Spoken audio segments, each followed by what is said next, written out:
நாராயணியம் 48வது தசகம் மருதமரங்களுக்கு மோக்ஷம். मुदासुरौघैस्वमुदारसम्मदैः उदीर्य दामोदर इत्यभिष्टुतः मृदुदरस्वैरमुलुकलेलगन्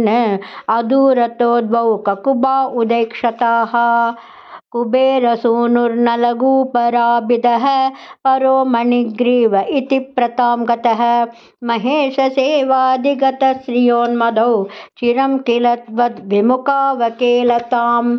सुरापगायां किल तौ मदोत्कटौ सुरापगायद्बहुयौतकावृतौ विवाससौ केलिपरौ स नारदः भवत्पदैकप्रवणो निरेक्षत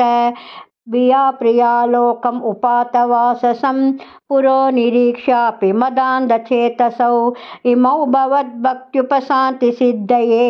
मुनिर्जगौ शान्तिमृते कुतः सुखं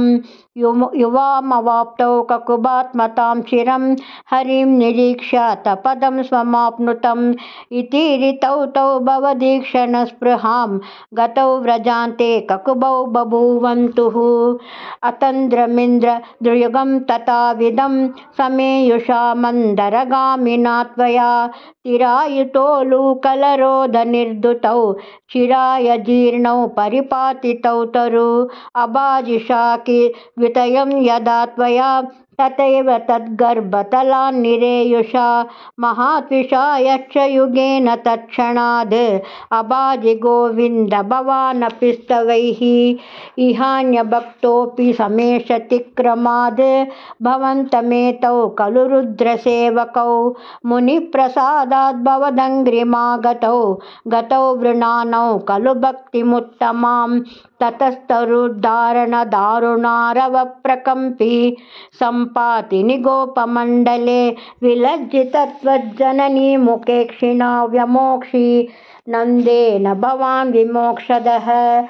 महीरुहोर्मध्यगतो पदार्पको हरे प्रभावादपरीक्षतोऽधुना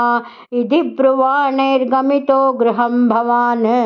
मरुत्पुराधीश्वर पाहि मां गदात्। गुरुवायूरप्पा चरणं सर्वत्र गोविन्दनाम संकीर्तनं गोविन्दा गोविन्दा।